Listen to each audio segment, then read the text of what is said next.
नमस्कार। आज हम दिल्ली सल्तनत के बिल्कुल शुरुआती दौर पर मतलब गुलाम वंश पर गहराई से नजर डालेंगे। इसे ममलूक वंश भी कहते हैं। हमारे पास gulamvansh.pdf से कुछ जानकारी है, तो उसी के आधार पर बात करेंगे। इरादा यह है कि हम समझें कि इस वंश के मुख्य शासक कौन थे, उनकी नीतियां क्या थीं और कैसे उन्होंने दिल्ली सल्तनत की नींव रखी।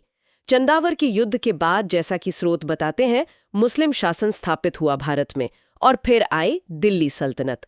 इस पर 5 वंशों ने राज किया: गुलाम, खिलजी, तुगलक, सैयद और लोदी। गुलाम वंश का समय था 1206 से 1290 ईस्वी। तो शुरू करें। हाँ बिल्कुल। गुलाम वंश की नींव तो कुतुबुद्दीन ऐबक ने रखी 1206 में। वो मोहम्मद गोरी के गुलाम थे। हाँ, पर उनका शासनकाल ज्यादा लंबा नहीं चला था शायद। नहीं, बहुत छोटा था, लेकिन शुरुआत उन्होंने ही की दिल्ली में।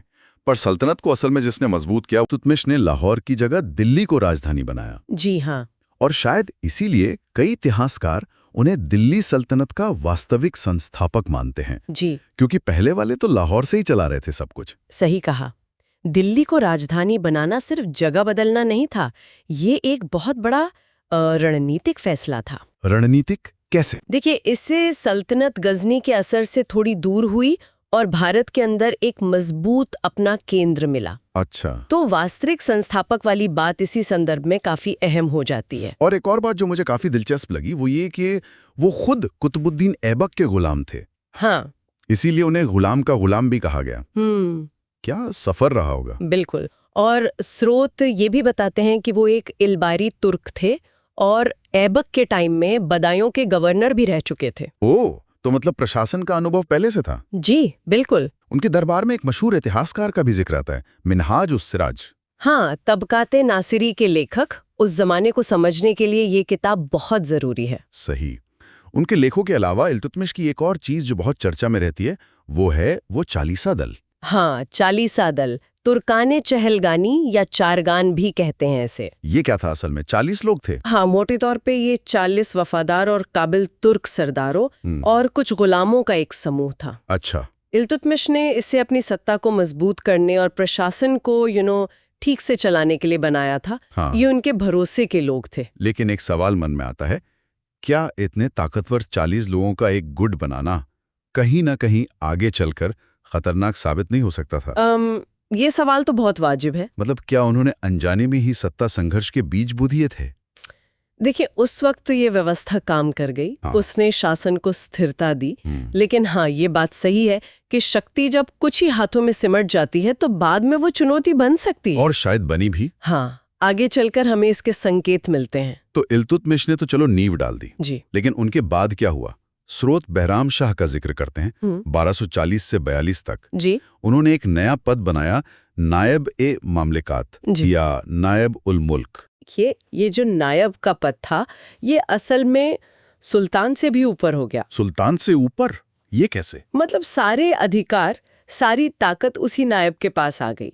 ये साफ दिखाता है कि सुल्तान की अपनी शक्ति कितनी कमजोर पड़ गई थी। ये तो अजीब है। और इसी दौर में 1242 में भारत पर पहला मंगोल हमला भी हुआ।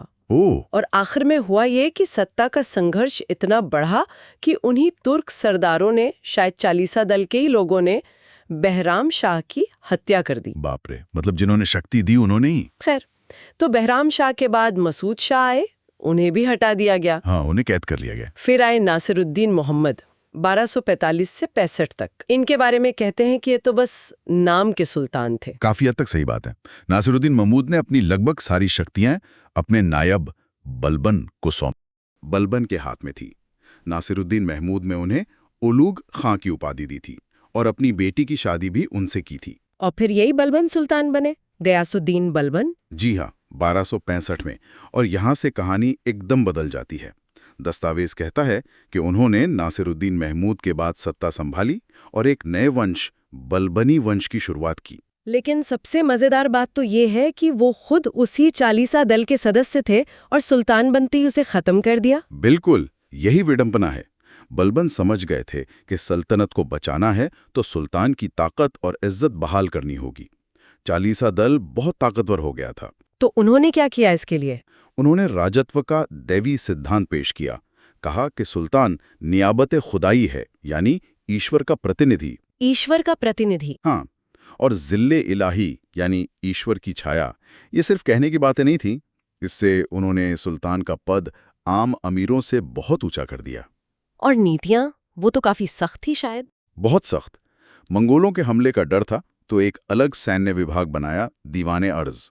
अच्छा, मिलिट्री डिपार्टमेंट। हाँ, और सल्तनत के अंदर जो विद्रोह थे, खासकर मेवातियों के, उनको कुचलने के लिए रक्त और लौह की नीति अपनाई। ब्लड एंड आयरन पॉलिसी, मतलब कोई नरमी नहीं। कोई नरमी नहीं, बिल्कुल बेरहमी से कुचलना।